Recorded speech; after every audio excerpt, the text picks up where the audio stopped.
We have seen in the previous video how atoms can bond to each other to form small molecules. In this video, we are going to address how we can effectively represent the structure of small molecules.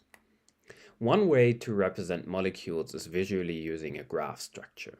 In such a graph structure, the atoms of a small molecule are represented as nodes and the covalent bonds between atoms as edges. Such molecular graphs simplify complex molecular structures into a visual format that can be easily analyzed and understood.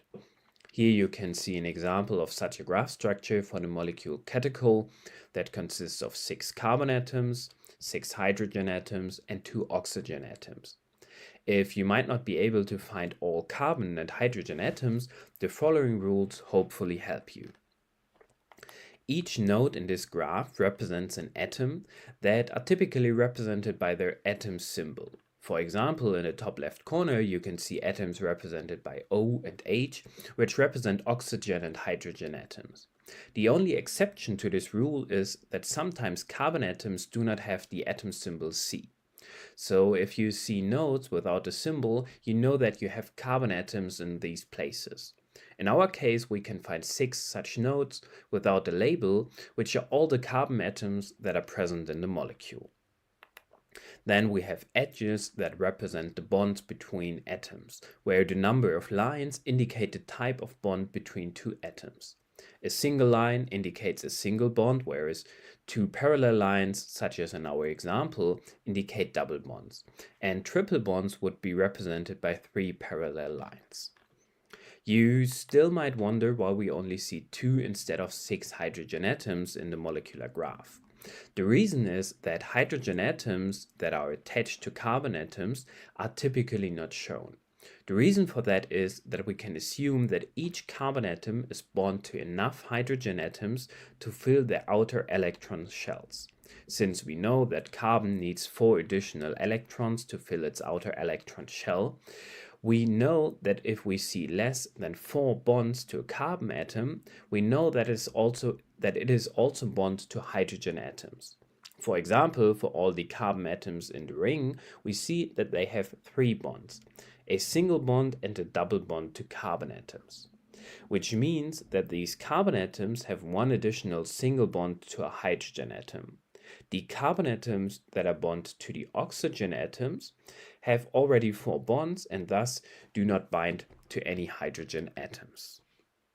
We can also indicate different spatial arrangements of the atoms in the molecule using molecular graphs, as in this example. Bonds that are represented with solid wedges or solid triangles denote bonds that come out of the plane towards the viewer, and hashed wedges or hashed triangles indicate bonds that go behind the plane. And plane lines, such as all the lines that you see in the upper graph, represent bonds in the plane of the paper or the screen. The exact stereochemistry of a small molecule can be very crucial in many areas, for example for pharmaceuticals, where the biological activity of drugs can differ significantly between so-called isomers that have the same molecular formula but different spatial arrangements of their atoms. These isomers, in particular enantiomers, which are mirror images of each other, can exhibit dramatically different effects in biological systems. One enantiomer might be therapeutically active, treating a disease effectively, while the other might be inactive or might be even harmful. On the previous slide, we have seen how we can graphically represent small molecules using molecular graphs. However, this is not a very convenient way to encode many different molecules. Instead, we need something that is more compact, storage efficient, and machine readable. This can be some kind of text file encoding the structure of the molecule, which we will look at in a few minutes, or it can be a single string containing all information about the structure of a specific molecule. One of the most commonly used encodings for small molecules are the so-called SMILE strings. SMILES is short for Simplified Molecular Input Line Entry System, and SMILE strings are a way to represent the structure of a chemical compound using a single line of text. Here you see an example of a SMILE string that encodes the sugar molecule glucose. And from the SMILE string, we can get the 2D structure of the glucose molecule. The SMILE string that you see here does not tell you everything about the exact stereochemistry of glucose, opposed to the molecular graph that you have seen for glucose on the previous slide, where we used hashed and solid triangles. But as we will see in a few slides, we can also encode the exact stereochemistry of a small molecule using SMILE strings. We're now going to look at the SMILE specification rules that are a set of rules for representing molecular structures as SMILE strings. First, we're going to look at the most basic rules. Atoms are represented by their symbol, which is typically in square brackets. For example, for iron, we have the representation of the element symbol Fe within square brackets. Hydrogen atoms are usually implied and not explicitly written. This is similar to what we have discussed for the molecular graphs, where we usually do not draw hydrogen atoms that are bound to carbon atoms. Here we typically do the same, but for all atoms and not just carbon atoms. We can omit square brackets around an element symbol if all of the following rules apply. The first rule is that the atom has to be part of these atoms. Otherwise, we always write square brackets around the atom symbol. The next rule is that the atom doesn't have a formal charge, which means that the outer electron shell of the atom has no additional or fewer electrons than it would have in its normal uncharged state. For example, if we have a nitrogen atom with an additional electron in its outer electron shell, we would have a minus sign to indicate the negative charge, and we would have to put square brackets around this. The next rule that has to apply is that we can imply the number of hydrogen atoms. An example for where this is not the case is the following SMILE string. Usually, oxygen binds to 2 hydrogen atoms, forming water, where each hydrogen atom forms a single bond with oxygen. However, if oxygen has an additional electron in its outer electron shell and only binds to 1 hydrogen atom to fill its outer electron shell, we need to indicate this in the SMILE string. The next rule is that the atom also has to be the normal isotope. As we have shortly discussed, isotopes are variants of the same chemical element that differ in the number of neutrons in the nucleus of the atom.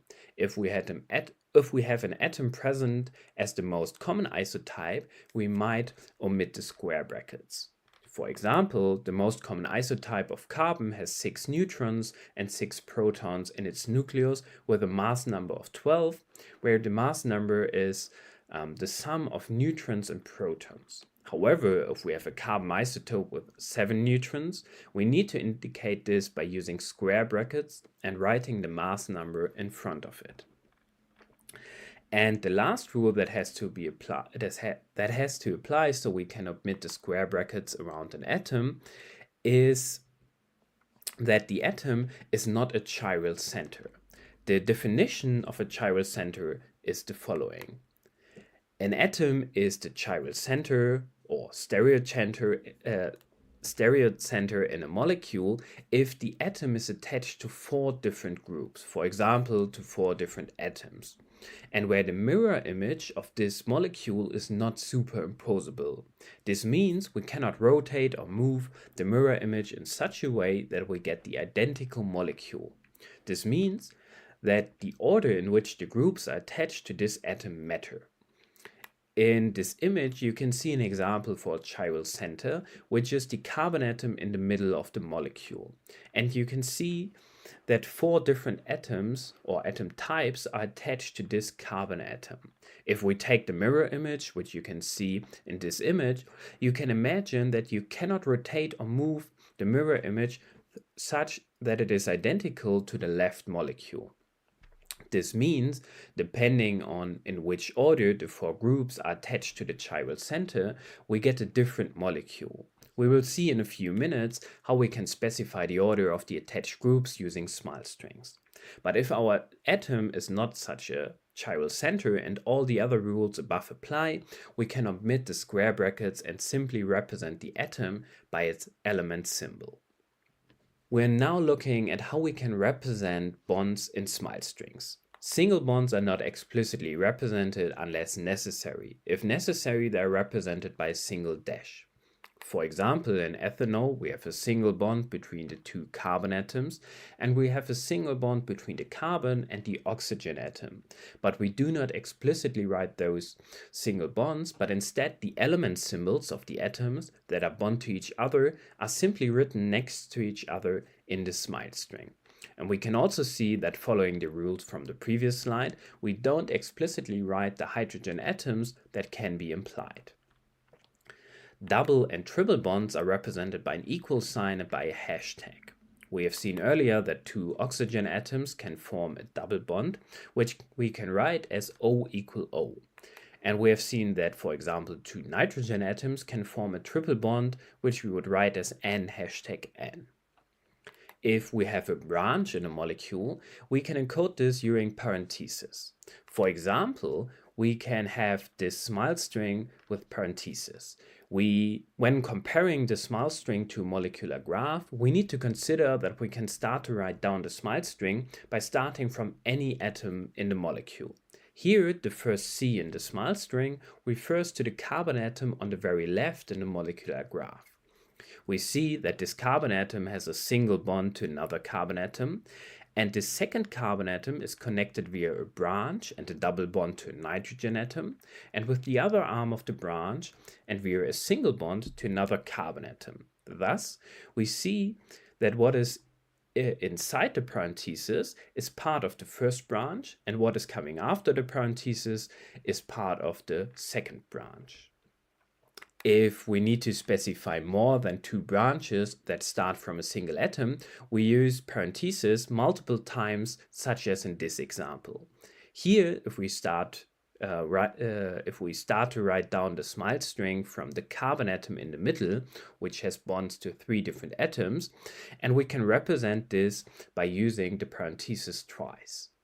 And we can have, of course, also branching within a branch, as in this example, where we start to write down the smile string from the second carbon atom on the left in the molecular graph.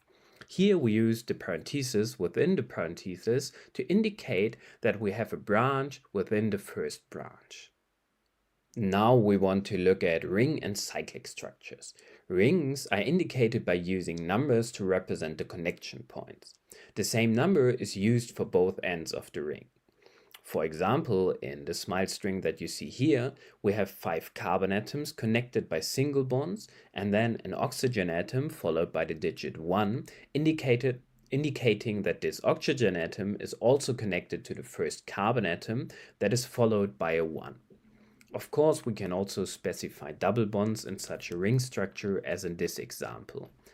And if we have multiple rings, we can specify this by using additional digits, as in this example, where the start and the end of the second ring is indicated by the digit 2. If a cyclic structure fulfills certain properties, we categorize it as an aromatic ring, which we denote by writing the elements in lowercase letters. We will not discuss here exactly what these properties are.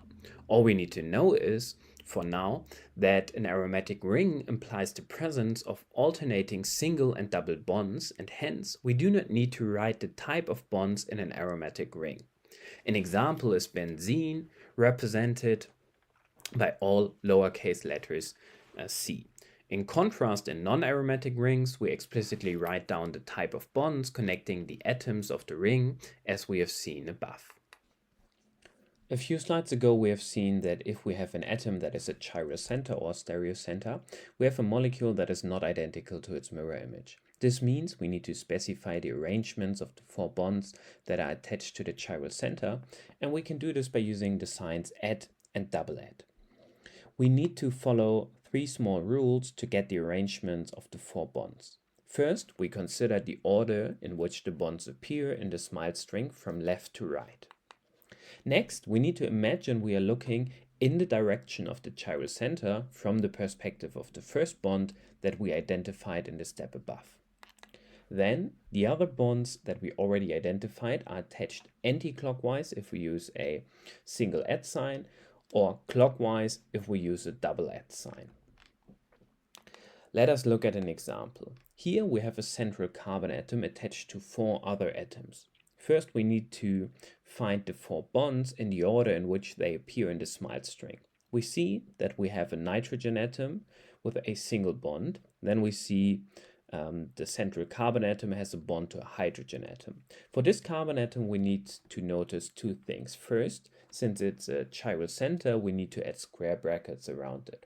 And second, here we need to explicitly write a hydrogen atom, because otherwise we would not be able to explicitly write down the exact spatial arrangements. Following this, we see that we have 2 single bonds to first a chloride atom and then the carbon atom. So the order in which the bonds appear is nitrogen, hydrogen, chloride, and carbon. Now we look from the position of the first bond, which is the bond of the nitrogen atom, towards the central carbon atom, such as in this picture. We now consider the other atoms anti-clockwise around the central carbon atom because we have a single @ sign following the central carbon atom, which means we have hydrogen and then to the left chloride, and if we then move further anti-clockwise, carbon. If we simply replace the single @ sign by the double @ sign, we consider the atoms clockwise in the order in which they appear, and we see that we get the mirror image of the first molecule. And here you can also see the molecular graphs for both molecules. The last SMILES rule that we are discussing is again concerned with stereochemistry of a molecule. We can have isomers that change in how the bonds are arranged around double bonds, as you can see in the example below. Cis and trans are prefixes from Latin, where cis means the side of and trans means the other side of. In terms of molecules, this specifies whether 2 groups are on the same side of a plane, which would be a cis molecule, or on the other side of a plane, which would result in the trans molecule. And whether we have the cis or trans version of a molecule can be specified by forward and backward slashes. We always use 2 slashes to specify this. If we use the same slash twice, then we have the trans version of the molecule. And if we use forward and backward slash, we have the cis version. Here's an example for the arrangement of bonds around the double bond. You can see that if we use the same slash twice, we get the trans molecule, and if we use forward and backward slash, we get the cis molecule. You might have figured out by now that SMILES strings are not unique, meaning that we can have different SMILES strings for the same molecule. For example, depending on which atom we start to encode. An easy example where we can see this is ethanol.